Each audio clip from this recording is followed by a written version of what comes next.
السلام عليكم ورحمة الله وبركاته. الحمد لله رب العالمين، والصلاة والسلام على المبعوث رحمة للعالمين نبينا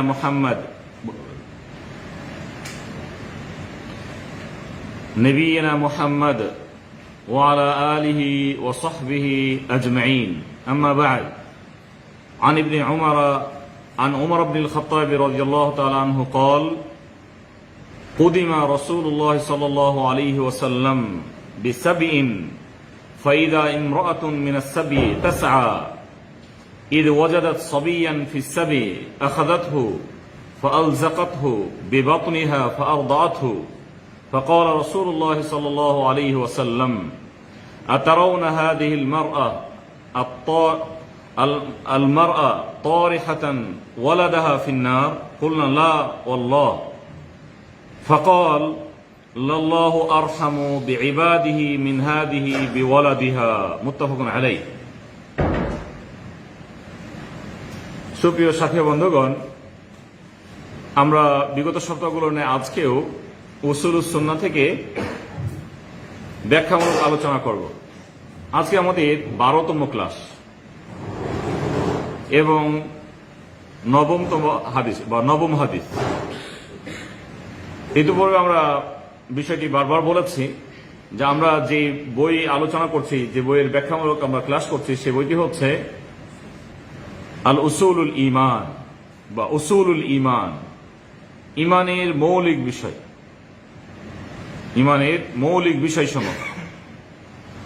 আর বইটি লিখেছেন সম্মানিত শেখ মুহাম্মদ বিন আব্দুল ওয়াহাব রহমতুল্লাহ আলাইহ।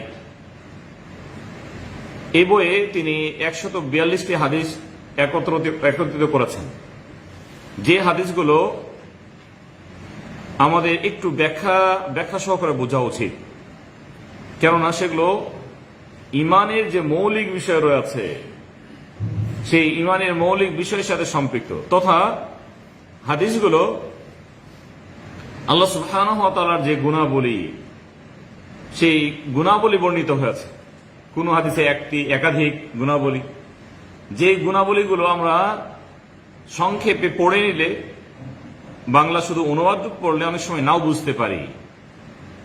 অনেক এমন গুণ রয়েছে যে গুণ সম্পর্কে আমার ভুল ধারণাও রয়েছে, যার দ্বারা আমার ঈমানের ক্ষতি হতে পারে।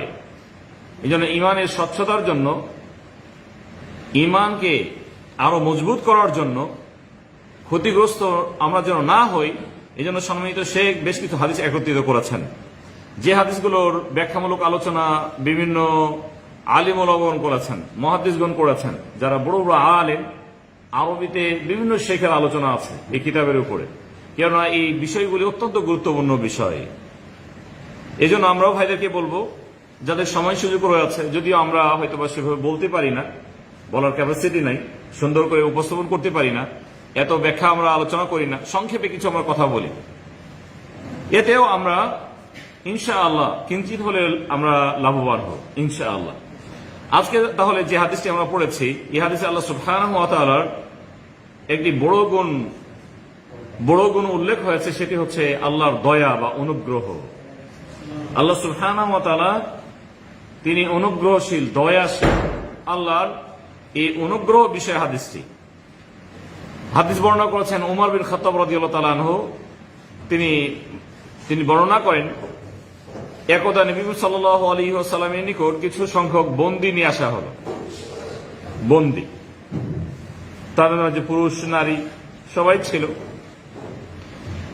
নবী সাল্লাল্লাহু আলাইহি ওয়াসাল্লাম বললেন, নারীদের মাঝে একজন নারী কি যেন খোঁজাখুঁজি করছে, এবং সে আসলে যে বিষয়টা খুঁজছে, তার যে প্রয়োজন, এটা বোঝা যাচ্ছে। হঠাৎ করে একটা ছোট বাচ্চাকে তিনি পেয়ে গেলেন। বাচ্চাকে পাওয়ার সাথে সাথে নবী সাল্লাল্লাহু আলাইহি ওয়াসাল্লাম বলছেন, ফাআলযাকাতহু বিবাতনিহা ফাআরদাআতহু। ওই নারী বা ওই মহিলা ওই একটি শিশুকে পেয়ে তাকে দুধ পান করালো, ছোট শিশুকে পেয়ে দুধ পান করালো। আর এই নারীর ঘটনা এইভাবে যে তার শিশু হারিয়ে গেছে, আর মেয়েদের, বিশেষ করে যাদের শিশু রয়েছে, যদি দুধ খাওয়াতে কিছুটা বিলম্ব হয়, দুধ বাচ্চা না খায়, তাহলে এটি তাদের কষ্টের কারণ হয়ে দাঁড়ায়। আর এক তো নিজের শিশু হারিয়ে গেছে, অন্য শিশুকে পাওয়ার সাথে সাথে তিনি দুধ পান করালেন। নবী সাল্লাল্লাহু আলাইহি ওয়াসাল্লাম এ বিষয়ে স্পষ্ট হলেন। এরপরে তিনি বলছেন সকলকে উদ্দেশ্য করে, এটি তার মায়ের কারণেই হয়েছে। নবী সাল্লাল্লাহু আলাইহি ওয়াসাল্লাম বললেন, আতারাউনা হাযিহিল মারআ তারিহাতান ওয়ালাদাহা ফিন্নার, তোমরা কি মনে করো যে এই নারী তার সন্তানকে আগুনে নিক্ষেপ করতে পারে? আগুনে কি নিক্ষেপ করতে পারে? তখন সবাই বললেন, কুলনা লা ওয়াল্লাহ, আল্লাহর শপথ দিয়ে বলছে না, এটি তো পারে না। কোন মা তার শিশুকে আগুনে নিক্ষেপ করতে পারে না। নবী সাল্লাল্লাহু আলাইহি ওয়াসাল্লাম তখন বললেন, ফাকাল লাল্লাহু আরহামু বিইবাদিহি মিন হাদিহি বিওয়ালাদিহা, এই নারী যেভাবে যেভাবে এই সন্তানের প্রতি অনুগ্রহ দয়া দেখিয়েছে, দয়া করেছে, যে নারী কখনো তার সন্তানকে আগুনে নিক্ষেপ করতে পারে না, আল্লাহ সুবহানাহু ওয়া তাআলা তার চেয়ে অধিক অধিক গুণে বান্দার প্রতি অনুগ্রহ অনুকম্পাশীল।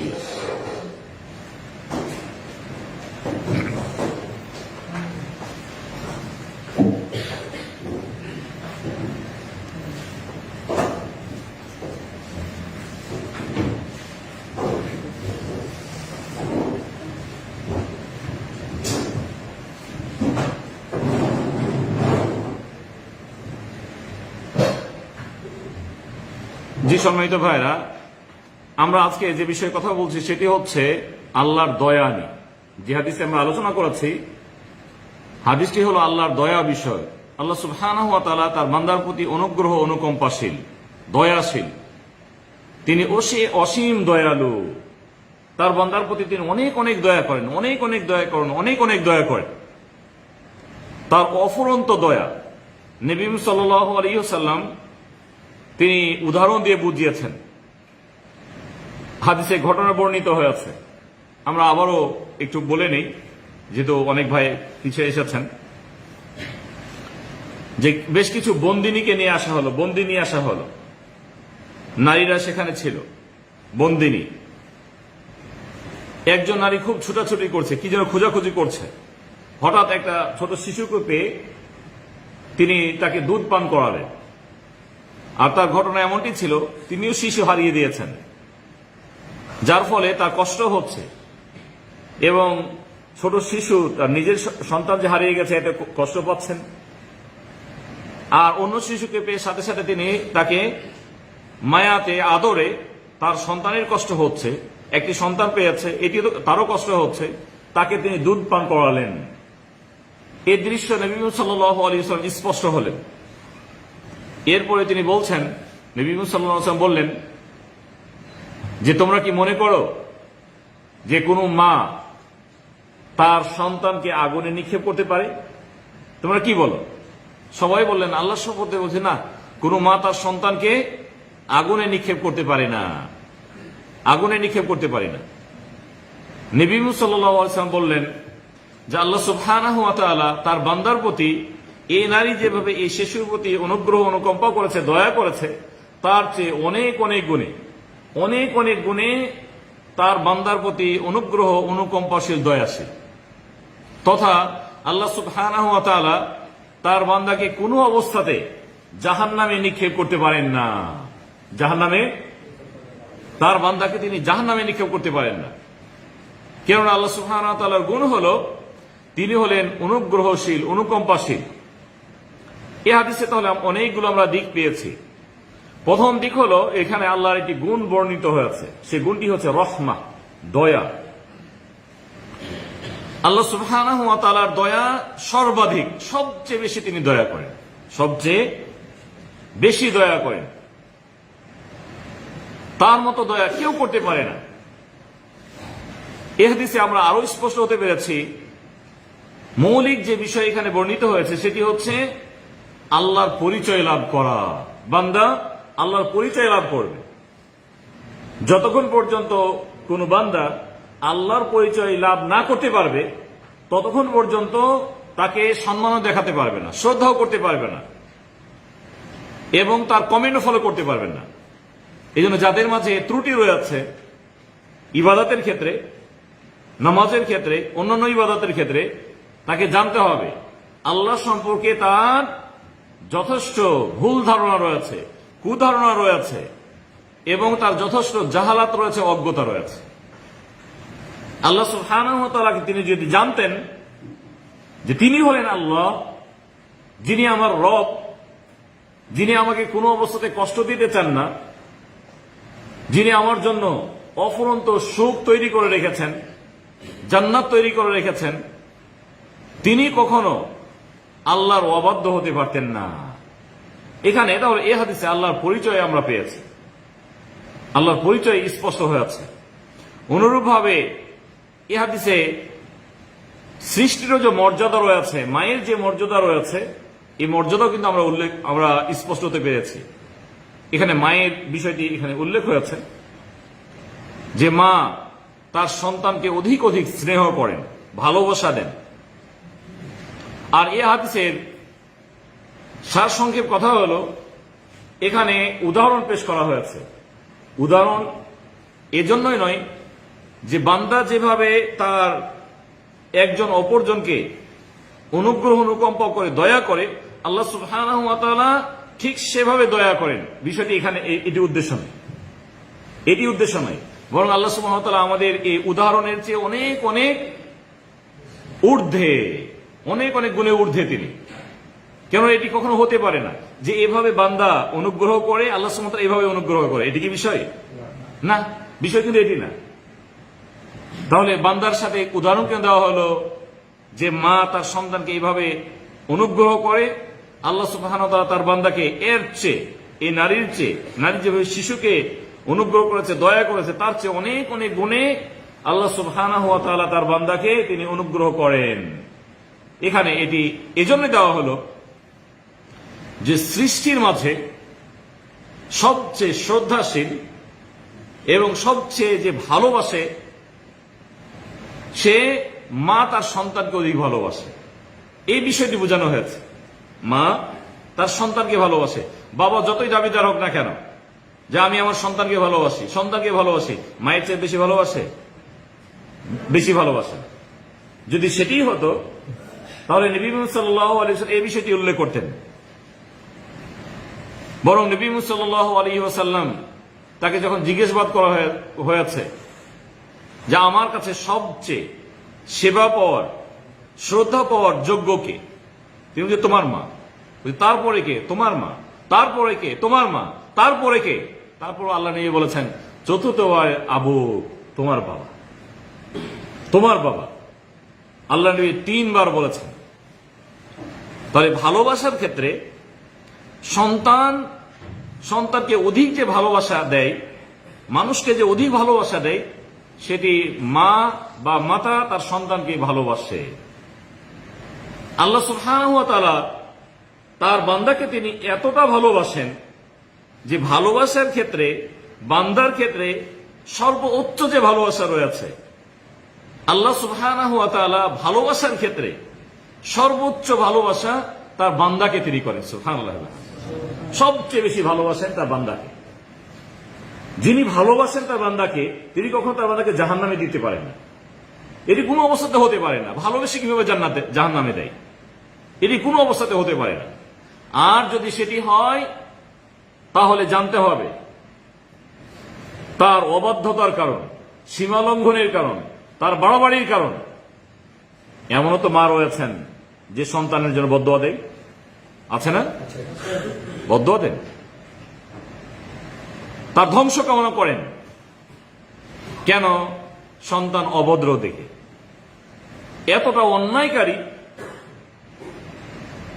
কোন সন্তান যদি তার মাকে প্রহার করতে পারে এবং 1-2 দিন না, প্রতি মুহূর্তে, তাহলে ওই সন্তানকে তো কখনো ভালোবাসতে পারে না। যদিও তার কলিজার টুকরা, কিন্তু এর ভালোবাসার যে অংশটা সে হারিয়ে ফেলেছে।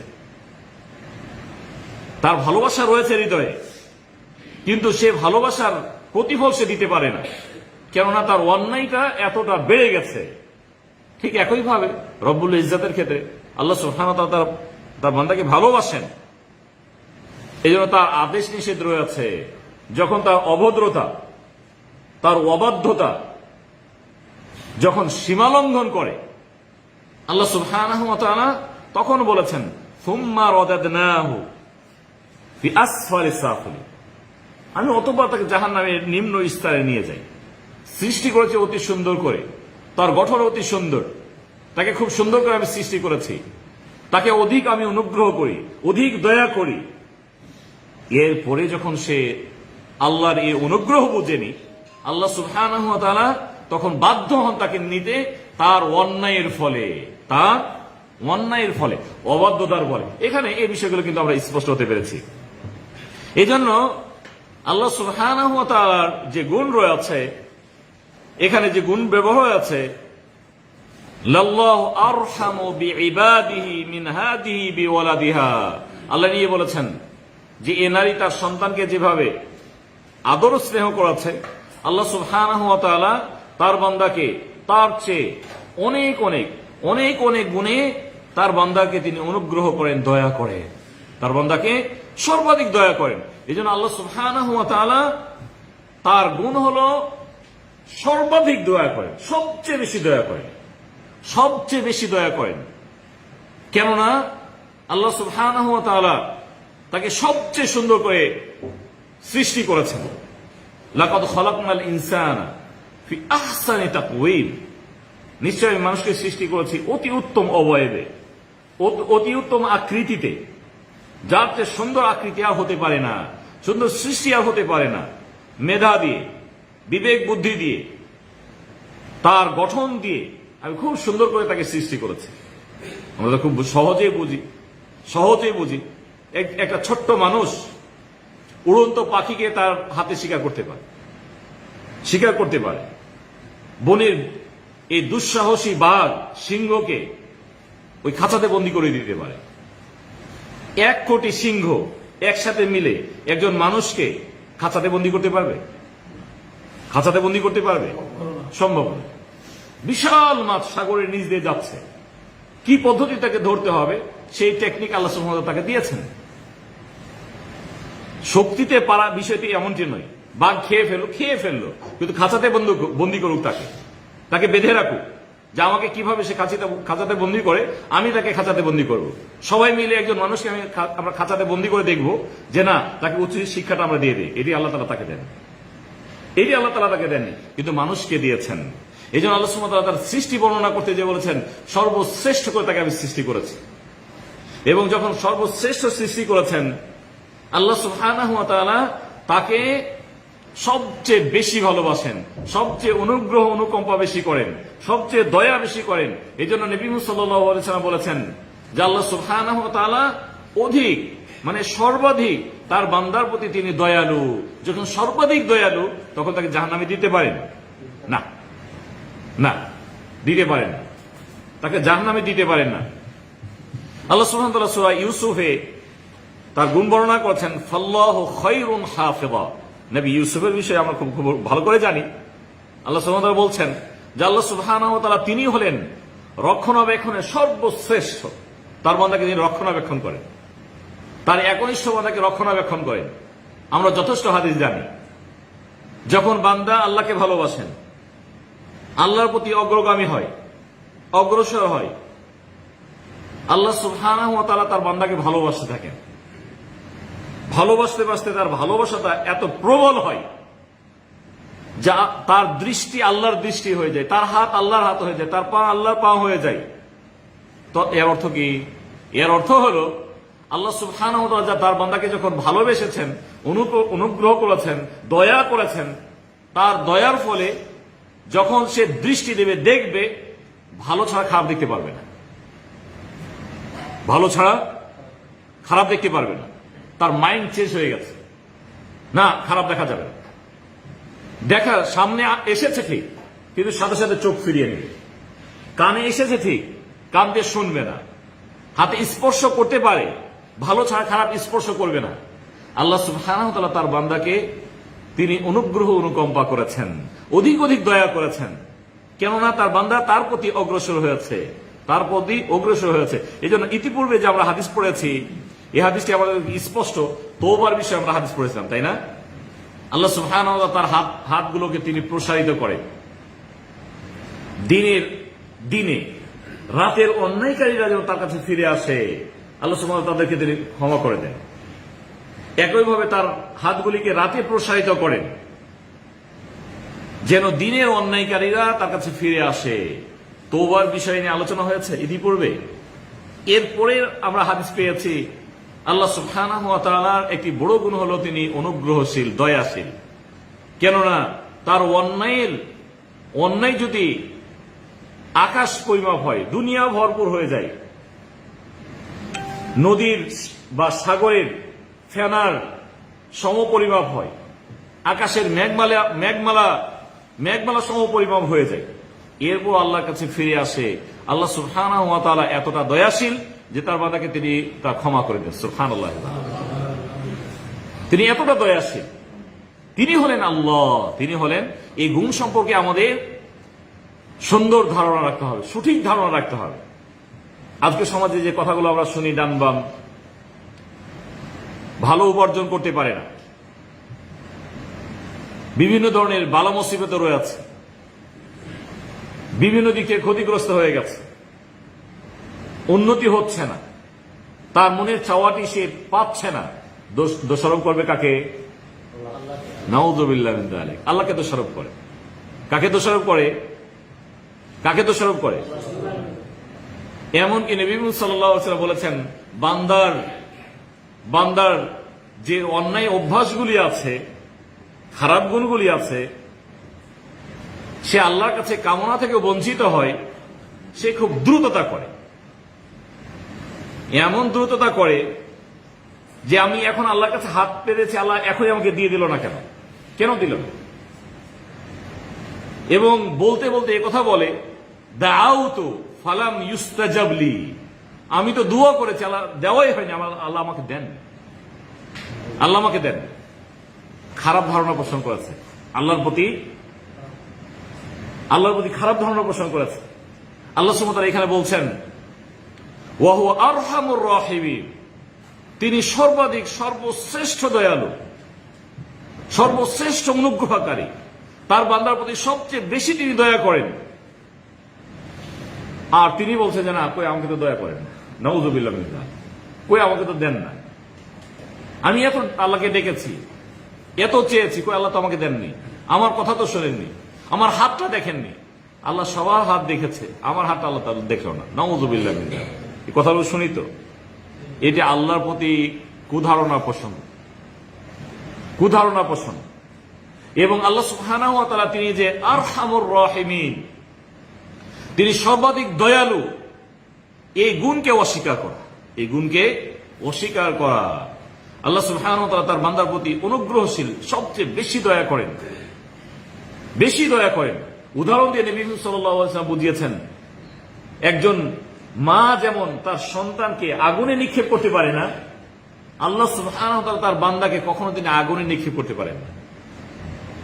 বরং তার চেয়ে আল্লাহ সুবহানাহু ওয়া তাআলার দয়া, অনুগ্রহ, অনুকম্পা আরো অনেক গুণে বেশি। আল্লাহ সুবহানাহু ওয়া তাআলা অসীম, এই ক্ষেত্রে অসীম, তার অনুগ্রহের ক্ষেত্রে তিনি তার বান্দাকে অগণিত অনুগ্রহ, অনুকম্পা করেন। এই জন্য জান্নাত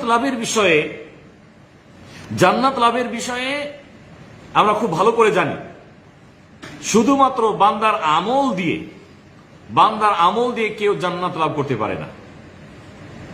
আমল আপনি করেছেন, 5 ওয়াক্ত নামাজ পড়েছেন, এই চোখ দিয়ে কোনোদিন অন্যায় দেখেননি, কান দিয়ে অন্যায় শুনেননি, হাত দিয়ে কখনো অন্যায় স্পর্শ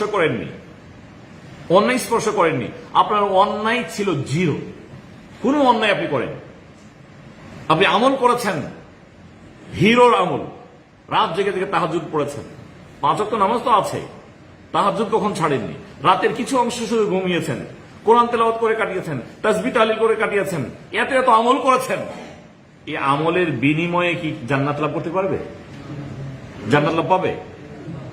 আল্লাহর যে অফুরন্ত অনুগ্রহ, দয়া, একটি দয়া সম্পর্কে যদি আপনাকে জিজ্ঞেস করেন, একটি অনুগ্রহ, আমি তোকে চোখ দিয়েছিলাম, এই চোখের কৃতজ্ঞতা প্রকাশ করে তুমি কি করেছো বলো, আমাকে বলো, বলো কি করেছো তুমি, হিসাব দিতে পারবো কি করেছে, কি করেছে। এই ইবাদতটা তো ফরজ ইবাদত, এটা তো আমি তোমাকে দিয়েছিলাম, আর কি তুমি করেছো, কেউ হিসাব দিতে পারবো। তার যে এত অফুরন্ত অনুগ্রহ, এই অনুগ্রহের তুলনাতে আমার আমলটুক কিছুই না। এই জন্য নবী সাল্লাল্লাহু আলাইহি ওয়াসাল্লাম যখন রাত জেগে জেগে পা ফুলিয়ে দিচ্ছিলেন, তার পা ফুলে গেছে, মা আয়েশা রাদিয়াল্লাহু তাআলা আল্লাহ নবীকে বলছে, ইয়া রাসূলুল্লাহ, ইয়া আল্লাহর রাসূল, আপনার এই অবস্থা, এই কঠিন অবস্থা আপনার, অথচ আল্লাহ সুবহানাহু ওয়া তাআলা আপনার জীবনের আগের পরের সব গুনাহগুলোকে ক্ষমা করে দিয়েছেন, আর আপনি রাত জেগে জেগে পা ফুলিয়ে দিচ্ছেন, এত কষ্ট করছেন কেন? তিনি বলছেন, আয়েশা, আফালা আকুনা আবদান শাকুরা, আমি কি আল্লাহর শুকরগুজার বান্দা হব না? বরং আল্লাহ তাআলা যে আমাকে অফুরন্ত নিয়ামত দিয়েছেন, আর তার অনুগ্রহগুলো যে আমার প্রতি অনেক অনেক, আমার কি উচিত নয় যে তার আমি কৃতজ্ঞতা প্রকাশ করি? বরং এটি তো কিঞ্চিত কিছুই না, আরো অনেক অনেক গুণে তার অনুগ্রহ অনুকম্পা, তার কৃতজ্ঞতা প্রকাশ করা উচিত। পাপ ভুলে গেছে, যাক, আরো বেশি কিছু করতে হবে, আরো বেশি করতে হবে। এই জন্য যখন নবী সাল্লাল্লাহু আলাইহি ওয়াসাল্লাম বলছিলেন, হাদিসে বর্ণনা করেছে আয়েশা রাদিয়াল্লাহু তাআলা আনহা, আন্না কানাত তাকুল, আয়েশা রাদিয়াল্লাহু তাআলা বললেন, ক্বালা রাসূলুল্লাহ সাল্লাল্লাহু আলাইহি ওয়াসাল্লাম, আল্লাহ নবী বলছিলেন, সাদ্দিদু ওয়া কারিবু ওয়া আবশিরু, আল্লাহ নবী বলছেন যে তোমরা মধ্যম পন্থা অবলম্বন করো এবং নিকটবর্তী পন্থা অবলম্বন করো, সুসংবাদ গ্রহণ করো। ফাইন্নাহু লা ইউদখালাল জান্নাতা আহাদান আমালুহু, আল্লাহ নবী বলেছেন যে তার আমল কোন ব্যক্তিকে কখনো জান্নাতে প্রবেশ করাতে পারে না। আমল, তার কৃত আমল তার বান্দাকে কখনো জান্নাতে প্রবেশ করাতে পারে না। ক্বালু ওয়ালা আনতা ইয়া রাসূলুল্লাহ, সাহাবাগণ বললেন, হে আল্লাহর রাসূল, আপনি তো বললেন যে মানুষের আমল তাকে জান্নাতে প্রবেশ করাতে পারে না, এমনকি আপনার আমলও কি আপনাকে জান্নাতে প্রবেশ করাতে পারবে না? আপনি তো রাত জেগে জেগে ইবাদত বন্দেগী করেন, রাতের কিঞ্চিত অংশ আপনি ঘুমান, দিনে রোজা রাখেন, নফল আদা করেন, এমনকি আপনার এই আমল কি আপনাকে জান্নাতে প্রবেশ করাতে পারে না? নবী সাল্লাল্লাহু আলাইহি ওয়াসাল্লাম বললেন, ওয়ালা আনা, আরে আমিও যেতে পারবো না, আমিও জান্নাতে প্রবেশ করতে পারবো না। আল্লাহর অনুগ্রহ, আল্লাহর দয়া যদি আমার প্রতি না হয়, সুবহানাল্লাহ, আল্লাহর দয়া যদি না হয়, তাহলে আমিও জান্নাতে প্রবেশ করতে পারবো না। তোমরা কে?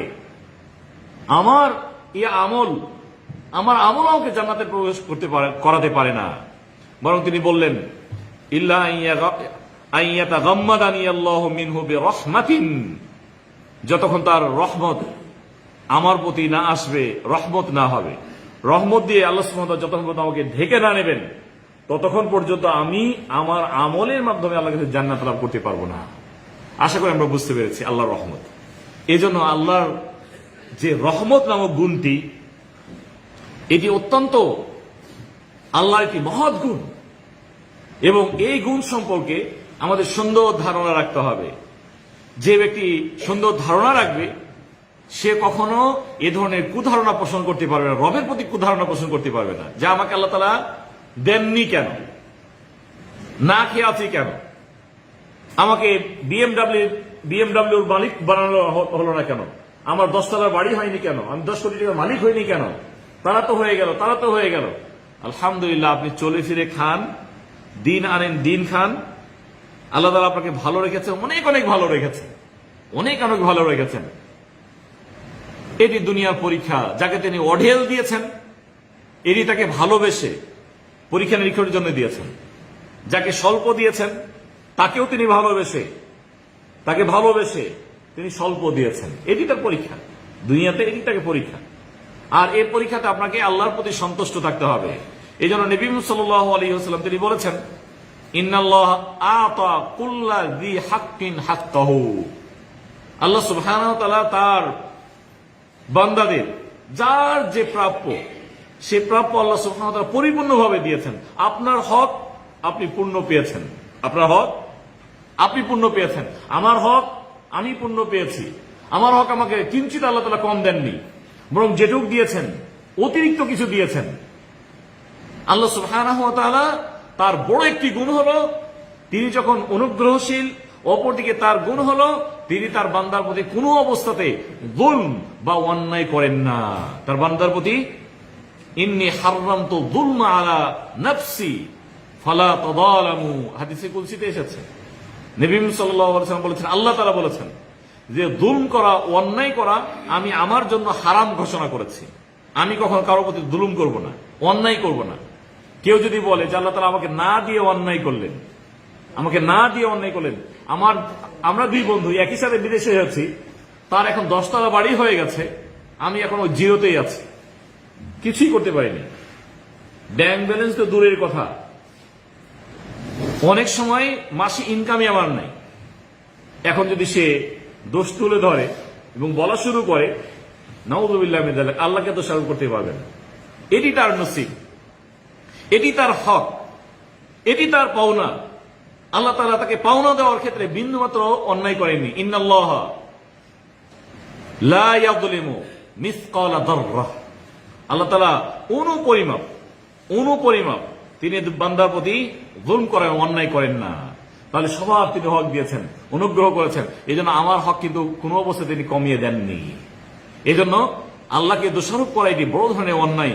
আল্লাহর যে অনুগ্রহ নামক দয়া বা দয়া নামক যে গুণটি রয়েছে, এই গুণকে অনেক সময় অস্বীকার করা। আল্লাহ সুবহানাহু ওয়া তাআলার এই গুণ সম্পর্কে যথেষ্ট তিনি আয়াত নাজিল করেছেন এবং এই মর্মে যথেষ্ট হাদিসও রয়েছে। আমরা কিছু হাদিস পড়তে পারি। কেননা আল্লাহ সুবহানাহু ওয়া তাআলার দয়া শুধু যে মানুষের প্রতি রয়েছে বিষয়টি কিন্তু এমনটি না। শুধু কি আমাদের প্রতি আল্লাহর দয়া, নাকি অন্যান্য যে জীবজন্তু রয়েছে তাদের প্রতি আল্লাহর দয়া রয়েছে? সবার প্রতি আল্লাহর দয়া, সবার প্রতি। নবী সাল্লাল্লাহু আলাইহি ওয়াসাল্লাম তিনি এই বিষয়গুলো স্পষ্ট করেছেন যে আল্লাহ সুবহানাহু ওয়া তাআলা যে দয়াশীল, তার বান্দার প্রতি দয়াশীল, এটি অবশ্যই আরহামুর রাহিমিন। অন্যান্য যত তার সৃষ্টি রয়েছে সকল সৃষ্টি রাজের প্রতি তিনি দয়াশীল, অনুগ্রহশীল। আবু হুরায়রা রাদিয়াল্লাহু তাআলা থেকে হাদিসটি বর্ণিত, নবী সাল্লাল্লাহু আলাইহি ওয়াসাল্লাম বলেছেন, লাম্মা খালাকাল্লাহুল খালকা কাতাবা ফি কিতাবিহি ফাহুয়া ইনদাহু ফাওকাল আরশ ইন্না রাহমাতি তাগলিবু গাদাবি। আল্লাহ সুবহানাহু ওয়া তাআলা যখন তার সৃষ্টি রাজি তিনি সৃষ্টি করেন, সবকিছু সৃষ্টি করেন এবং সবকিছু যখন লিপিবদ্ধ হয়ে যায়, আল্লাহ সুবহানাহু ওয়া তাআলার একটি দফতর তিনি সেখানে লিপিবদ্ধ করেন এবং সেটি আরশের উপরে, আরশের নিকটে রেখে দেন, যেখানে লেখা ছিল, লিপিবদ্ধ ছিল, আল্লাহর যে অনুগ্রহ রয়েছে, দয়া রয়েছে, আল্লাহর ক্রোধের উপর প্রাধান্য লাভ করেছে। আল্লাহর রাগ, আল্লাহ সুবহানাহু ওয়া তাআলা রাগ করেন, তার ক্রোধ রয়েছে, তার বান্দার প্রতি তিনি রেগে যান। তার অনুগ্রহ নামক, দয়া নামক গুণটি তার রাগের উপর প্রাধান্য পেয়েছে। আপনার প্রতি আল্লাহ তাআলা রেগে গেছেন, এই অবস্থাতে মারা গেলে আপনি জাহান্নামী হবেন। কিন্তু আবারও ফিরে এসে আল্লাহর কাছে আপনি নত হয়েছেন, তওবা ইস্তেগফার করেছেন। আল্লাহ সুবহানাহু ওয়া তাআলার যে ক্রোধ, এই ক্রোধ নিমেষে মিশে যাবে এবং আল্লাহ সুবহানাহু ওয়া তাআলা আপনার প্রতি সন্তুষ্ট হবেন, আপনার প্রতি অনুগ্রহ করবেন, দয়া করবেন, দয়া করে আপনাকে তিনি ক্ষমা করে দেবেন জান্নাতে। সুবহানাল্লাহ। কেননা খুব ভালো করে জানি, কেউ যদি শিরকে লিপ্ত হয়, সাথে সাথে তার জীবনের যত আমল ছিল এই নিমিষে সব ধ্বংস হয়ে যাবে। আবারও যদি ফিরে আসে, এখন শিরক করেছিল, এমনকি অন্যায় করার পরে, শিরক করার পরে আমলও ছেড়ে দিয়েছিল, নামাজ পড়েনি, রোজাও রাখেনি, আর যত তার আমলগুলো ছিল উল্টো চলেছে, আবারও ফিরে এসে আল্লাহর কাছে খুব বিনয় নম্রতার সাথে একনিষ্ঠভাবে তওবা করেছে। আল্লাহ তাআলার যে ক্রোধ ছিল তার প্রতি, আল্লাহ সুবহানাহু ওয়া তাআলা তার প্রতি তিনি সন্তুষ্ট হয়ে যাবেন এবং তার তওবাকে তিনি কবুল করবেন। তওবা কবুলের অর্থ হলো আল্লাহ সুবহানাহু ওয়া তাআলা তার যে অন্যায়গুলি ছিল, এই অন্যায়গুলি তিনি ক্ষমা করে দেবেন। এরপরে কি করবেন? ইউবাদদিলুল্লাহু সাইয়্যাতিহিম হাসানাত, তার জীবনের যত অন্যায়গুলি ঘটে গেছে সেগুলোকে আল্লাহ তাআলা সওয়াব দিয়ে পরিবর্তন করে দেবেন, নেকি করে দেবেন। সুবহানাল্লাহ। নামাজ পড়েননি বলে নামাজ বানিয়ে দিলেন, এগুলো নামাজের সওয়াব তাকে দিয়ে দেওয়া হবে। আর যে অন্যায়গুলি ঘটেছিল, আল্লাহর যে ফরজিয়াতগুলো সে নষ্ট করে ফেলেছিল, আল্লাহ সুবহানাহু ওয়া তাআলা সেগুলোকে তার অনুগ্রহ নামক, দয়া নামক, রহমা নামক যে গুণ রয়েছে, এই গুণের মাধ্যমে আল্লাহ সুবহানাহু ওয়া তাআলা বান্দাকে তিনি আরো অধিক গিফট করবেন। সুবহানাল্লাহ। এই হলো তার দয়া, এই হলো, এই জন্য হাদিসে বিভিন্ন শব্দ এসেছে। তাগলিবু মানে প্রাধান্য পাওয়া, অন্য অন্য হাদিসে আছে গালাবাত গাদাবি, আমার একই ধরনের, মানে তার রাগের উপর প্রাধান্য পাবে। সাবাকাত গাদাবি, সবগুলো আলাদা আলাদা শব্দ, যেগুলোর অর্থ হলো যে আল্লাহ সুবহানাহু ওয়া তাআলার যে অনুগ্রহ, অনুকম্পা, দয়া, এটি তার রাগের উপরে প্রাধান্য লাভ করেছে। আর এটি লিপিবদ্ধ কোথায়? আরশ। আল্লাহ তাআলা যখন সৃষ্টি করেছেন, আরো সেটি লিপিবদ্ধ, সুন্দর করে তিনি লিপিবদ্ধ করে রেখে দিয়েছেন যে আমার রহমত, আমার অনুগ্রহ আমার রাগের উপরে প্রাধান্য লাভ করেছে। এই জন্য আল্লাহ সুবহানাহু ওয়া তাআলার গুণ হলো তিনি হলেন আরহামুর রাহিমিন, সবচেয়ে বেশি অনুগ্রহ অনুকম্পাশীল। আমরা দু একটি হাদিস পড়তে পারি, যেখানে আমরা স্পষ্ট হব আল্লাহ সুবহানাহু ওয়া তাআলা শুধু মানুষের প্রতি নয়, তার যত সৃষ্টি রয়েছে সকল সৃষ্টির প্রতি তিনি অনুগ্রহ অনুকম্পাশীল। এই মর্মে নবী সাল্লাল্লাহু আলাইহি ওয়াসাল্লাম বিভিন্ন হাদিসে আছে। আবু হুরায়রা রাদিয়াল্লাহু আনহু থেকে হাদিস বর্ণিত, নবী সাল্লাল্লাহু আলাইহি ওয়াসাল্লাম ইরশাদ করেছেন, জাআলাল্লাহুর রাহমাতা মিআতা জুজ ফাআমসাকা ইনদাহু 99 ওয়া আনজালা ফিল আরদি জুজআন ওয়াহিদা। আল্লাহ নিয়ে বলেছেন যে আল্লাহ সুবহানাহু ওয়া তাআলার 100টি অনুগ্রহ রয়েছে। কতটি? আল্লাহ সুবহানাহু ওয়া তাআলা তার নিকট 99টি রেখে দিয়েছেন, 99টি, একটি শুধু পাঠিয়েছেন। ওয়া আনজালা ফিল আরদি জুজআন ওয়াহিদা, আল্লাহ সুবহানাহু ওয়া তাআলা একটি অনুগ্রহ শুধু দুনিয়াতে পাঠিয়েছেন। ফামিন যালিকা জুজ ইয়াতারাহামুল খালায়েক, এই একটি অনুগ্রহ পাঠিয়েছেন, এই অনুগ্রহের কারণে যত তার সৃষ্টি রাজি রয়েছে সবাই একে অপরকে অনুগ্রহ অনুকম্পা করে। ওই যে মা তার শিশুকে অনুগ্রহ করেছে, দয়া করেছে, কেন? ওই যে আল্লাহ সুবহানাহু ওয়া তাআলা একটু অনুগ্রহ পাঠিয়েছেন, তার দয়া এক অংশ পাঠিয়েছেন শুধু। অনুরূপ ভাবে নবী সাল্লাল্লাহু আলাইহি ওয়াসাল্লাম উদাহরণ দিয়ে বুঝিয়েছেন, হাত্তা তারফাউ দাব্বাতু হাফিরিহা আন ওয়ালাদিহা খাশিয়াতা আন তুসিবাহু। নবী সাল্লাল্লাহু আলাইহি ওয়াসাল্লাম বলেছেন যে এই অনুগ্রহের ফলে তোমরা দেখবে যে গবাদি যে পশুগুলো রয়েছে, যত জন্তু রয়েছে, তার সন্তানের উপর পা উঠে গেছে, সাথে সাথে পা নামিয়ে ফেলেছে। না, আমার সন্তান কষ্ট পাবে, আমার সন্তান কষ্ট পাবে, তার সন্তান কষ্ট পাবে, এই অংশটা একটা গরুতেও বোঝে, সে কথা বলতে পারে, তারও বুঝ রয়েছে, পা পড়ার সাথে সাথে পা উঠিয়ে নিয়েছে। অনুরূপ একটি হিংস্র প্রাণী, সেও বুঝে যে না, আমার সন্তান এটি কষ্ট হবে। আল্লাহ নিয়ে বলেছেন যে আল্লাহ সুবহানাহু ওয়া তাআলা একটি অনুগ্রহের ফলে শুধু মানুষ নয়, মানুষের সাথে দয়া করে, এমনকি যত সৃষ্টি রাজি রয়েছে সবাই অনুগ্রহ করে। সুবহানাল্লাহ। একজন মা দেখেন না, তার সন্তানকে, মা তার সব সন্তানকে একসাথে নিয়ে আছে। অনেক সময় সব ধরনের পশু আমরা দেখতে পাই, তার সন্তানকে কোনো অবস্থায় ছাড়তে চায় না, তার ক্ষতিও কোনো অবস্থাতে ছাড়তে চায় না।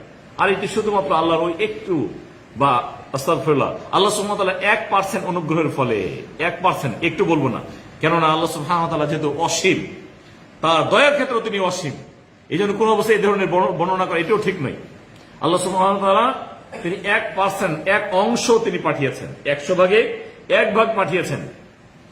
আল্লাহ সুবহানাহু ওয়া তাআলার দয়া যে অসীম, তিনি যে সব দিক থেকে অসীম, আমরা সবসময় প্রতিনিয়ত বর্ণনা করতে থাকি, বলতে থাকি, আমরা তাসবিহ পড়তে থাকি। আযানের যে শব্দগুলো, আযানের যে ধ্বনিগুলো, আল্লাহু আকবার মানে আল্লাহ মহান, আল্লাহ মহান কোন দিক থেকে? সকল দিক থেকে। এই জন্য নামাজের ক্ষেত্রে প্রতি মুহূর্তে আমরা বলি আল্লাহু আকবার, আল্লাহু আকবার, আল্লাহু আকবার, তাসবিহ বলতে থাকি, দোয়া করতে থাকি, বলতে থাকি। আমরা বলতে থাকি আল্লাহ তুমি মহান, কোন দিক থেকে? সকল দিক থেকে। তুমি অনুগ্রহের দিক থেকে তুমি মহান, সর্বশ্রেষ্ঠ, সবচেয়ে বেশি তুমি অনুগ্রহ করো। আমরা এই ঘোষণা দিয়ে আজানের ধ্বনি দিয়ে আল্লাহু আকবার বলে আমরা বলতে চেয়েছি, আল্লাহ তুমি অনুগ্রহশীল সকল দিক থেকে, এমনকি দয়ার দিক থেকে, তুমি আমাকে দয়া করার দিক থেকে তুমি অনেক অনেক অনুগ্রহশীল, সবচেয়ে বেশি তুমি আমাকে দয়া করো, পৃথিবীর যত মানুষ রয়ে আছে সবচেয়ে তুমি আমাকে বেশি অনুগ্রহ করো, এটি আমরা ঘোষণা দিতে থাকি, আল্লাহর বরত্ব প্রকাশ করতে থাকি। এই জন্য তাসবিহ যে শব্দগুলো এই ধরনের ব্যবহার হয়ে আছে, এই মর্মে যথেষ্ট হাদিস রয়ে আছে। একইভাবে নবী মুহাম্মদ সাল্লাল্লাহু আলাইহি ওয়াসাল্লাম বলেছেন যে শুধুমাত্র একই ধরনের হাদিস যে আল্লাহ সুবহানাহু ওয়া তাআলা তার 99টি অনুগ্রহের একটি অনুগ্রহ তার কাছে তিনি পাঠিয়েছেন, যার মাধ্যমে যত ধরনের জিন, ইনসান, বাহাইম, চতুষ্পদ জন্তু, অনুরূপ ভাবে কীট পতঙ্গ সবাই অনুগ্রহ করে। সুবহানাল্লাহ ওয়া বিহামদিহি। তার অনুগ্রহের যে বর্ণনা, এই বর্ণনা যদি আমরা শুনি, আল্লাহু আকবার, তার অনুগ্রহ, যেহেতু আমরা হাদিস শুনেছি আল্লাহ সুবহানাহু ওয়া তাআলা 100টি অনুগ্রহের মাঝে 99টি তার কাছে দেখিয়ে দিয়েছেন, একটি শুধু পাঠিয়েছেন। তার একটি অনুগ্রহের বা তার অনুগ্রহের বর্ণনা হাদিসে আছে, যে হাদিসটি সহিহ বুখারী এবং মুসলিম বর্ণিত হয়েছে। ইন্নাল্লাহ তাআলা খালাকা ইয়াউমা খালাকাস সামাওয়াতি ওয়াল আরদ মিয়াতা রাহমা। আল্লাহ সুবহানাহু ওয়া তাআলা যখন সৃষ্টিরাজি সপ্ত আকাশ জমিন সৃষ্টি করেন, তখন তিনি 100টি অনুগ্রহ সৃষ্টি করেছেন। এই অনুগ্রহ করাটি এটি তার সৃষ্টি, এটি তার সৃষ্টি। তিনি অনুগ্রহ নামক এটি তিনি সৃষ্টি করলেন, এই গুণটি তার, এটিকে তিনি সৃষ্টি করেছেন। কুল্লু রাহমাতিন তিবাকু মা বাইনাস সামাই ওয়াল আরদ। প্রতিটি অনুগ্রহ, আল্লাহ সুবহানাহু ওয়া তাআলার যে অনুগ্রহ রয়েছে, দয়া রয়েছে, আমরা দয়া বলবো, আল্লাহ সুবহানাহু ওয়া তাআলার একটি দয়ার পরিমাপ যদি আমরা বলি, তার প্রশস্ততা আমরা বলি, নবী মুহাম্মদ সাল্লাল্লাহু আলাইহি ওয়াসাল্লাম বলেছেন একটি অনুগ্রহের প্রশস্ততা হলো আসমান এবং জমিনের মাঝে যেই ফাঁকা জায়গা রয়েছে, যেই বিশাল দূরত্ব রয়েছে, আল্লাহ সুবহানাহু ওয়া তাআলার অনুগ্রহটি হলো এমন, মানে সপ্ত আকাশ, এই জমিন থেকে আকাশ পরিপূর্ণ, তার এই অনুগ্রহ, মানে অনুগ্রহ যে তিনি ভরপুর, তার অনুগ্রহ ভরপুর সারা পৃথিবী। এই জন্য আল্লাহ সুবহানাহু ওয়া তাআলার অনুগ্রহ যখন ভরপুর পৃথিবী, সবকিছুই তার অনুগ্রহের মাঝে বেষ্টনীত রয়েছে। আল্লাহ সুবহানাহু ওয়া তাআলা এই জন্য বলেছেন ওয়া রাহমাতি ওয়াসিআত কুল্লা শাই, আমার অনুগ্রহ, আমার দয়া প্রত্যেক বস্তুকে বেষ্টন করে রেখেছে, ঘিরে রেখেছে। এই জন্য সবকিছুর প্রতি তার অনুগ্রহ অনুকম্পা রয়েছে। কারণ একটি অনুগ্রহর প্রশস্ততা হলো আকাশ এবং জমিনের যে প্রশস্ততা, সে প্রশস্ত। সুবহানাল্লাহ ওয়া বিহামদিহি। এই হলো আল্লাহ সুবহানাহু ওয়া তাআলার অনুগ্রহ বা দয়া। আমরা তাহলে স্পষ্ট হতে পেরেছি তার দয়ার ব্যাপকতা এবং তার দয়া যে অসীম। এজন্য আল্লাহ সুবহানাহু ওয়া তাআলা সূরা ফাতিরে তিনি ইরশাদ করেছেন, ওয়ালাউ ইউআখিদুল্লাহু আন-নাসা বিমা কাসাবু মা তারাকা আলা যাহরিহা মিন দাব্বা ওয়ালাকিন ইউআখিরুহুম ইলা আজালিন মুসাম্মা। আল্লাহ সুবহানাহু ওয়া তাআলার যদি অনুগ্রহ অনুকম্পা না থাকতো, তিনি যদি দয়া না করতেন, তার বান্দার প্রতি যদি অনুগ্রহ না করতেন, তাহলে পৃথিবীতে কোন সৃষ্টি, মানুষ তো আছে, তার তার যে অন্যায় কর্ম রয়েছে, এক অন্যায় কর্মের জন্য আল্লাহ সুবহানাহু ওয়া তাআলা তাকে নিমিষে ধরে বসতেন, এবং যার মাধ্যমে তাকে বিন্দুমাত্র ছাড় দেওয়া হতো না। কিন্তু আল্লাহ সুবহানাহু ওয়া তাআলা অবকাশ দিয়েছেন। যারা কাফের, বেদিন, যারা আল্লাহর অবাধ্য, সীমালঙ্ঘন করে যাচ্ছে, আল্লাহ সুবহানাহু ওয়া তাআলার অনুগ্রহ তার প্রতি আছে না নাই? পরিপূর্ণভাবে আছে। এ শ্বাস নেই আল্লাহ, এই অক্সিজেন কার? আল্লাহ। চলাফেরার শক্তি, বলার শক্তি, নড়াচড়ার শক্তি কার? আল্লাহ। আল্লাহ সুবহানাহু ওয়া তাআলা অনুগ্রহ করেছেন বিধায় সে পেয়েছে। আজকে যদি বন্ধ করে দেন, আজকে আর পাবেন। এই জন্য অসংখ্য মানুষকে আমরা দেখি ডান হাত ডান পা বন্ধ হয়ে গেছে, আর চালু করার কেউ আছে? আল্লাহ সুবহানাহু ওয়া তাআলার অনুগ্রহে চলছে। এই জন্য আল্লাহ সুবহানাহু ওয়া তাআলা যদি তার কৃত অন্যায়ের ফলে তাকে ধরে বসতেন, তাহলে কেউ ছাড় পেত না, কোন সৃষ্টি তার ছাড় পেত না। আল্লাহ সুবহানাহু ওয়া তাআলা তার অন্যায় তাকে সাজা দিয়ে দিতেন। কিন্তু আল্লাহ সুবহানাহু ওয়া তাআলা এটি কাজ নয়, বরং তার বান্দা যেন বুঝতে পারে, তাকে যেন চেনে, আল্লাহ সুবহানাহু ওয়া তাআলা নির্দিষ্ট একটি সময় দিয়েছেন, এই সময়ের মাঝে সে যেন ফিরে আসে, সময়ের মাঝে যেন সে ফিরে আসে। সুপ্রিয় সাথী বন্ধুগণ, তাহলে আমরা স্পষ্ট হতে পেরেছি আজকে যে গুণটি, এই গুণ সম্পর্কে আমরা আবার শেষ করব কথা বলে, যে আল্লাহ সুবহানাহু ওয়া তাআলার একটি বড় গুণ হলো তিনি হলেন অনুগ্রহশীল, সবচেয়ে বেশি অনুগ্রহ অনুকম্পা করেন।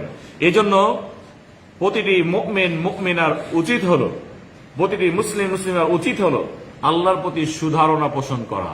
আল্লাহর প্রতি কোনো অবস্থাতে আল্লাহর প্রতি যেন আমরা বিন্দু মাত্র কুধারণা পোষণ না করি, যে আল্লাহ আমাকে এটি দিল না কেন, তাহলে আল্লাহ এখানে অন্যায় করেছে, অথবা আমাকে দেওয়ার ক্ষেত্রে আমার প্রতি তিনি অবিচার করেছেন, তিনি আমাকে অনুগ্রহ কম করেছেন, আমাকে দিতে চাননি, উমুককে দেননি। না, এই ধরনের কখনো কুধারণা পোষণ করা যাবে না। কেননা আল্লাহ সুবহানাহু ওয়া তাআলা সকলকে তার যথার্থ যে হক, যে প্রাপ্য, সেই প্রাপ্য দিয়েছেন, বরং তিনি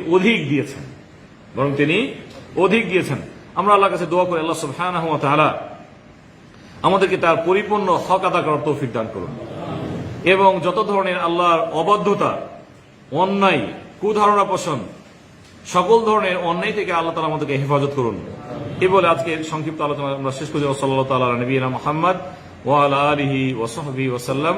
আসসালামু আলাইকুম ওয়া রাহমাতুল্লাহি ওয়া বারাকাতুহু।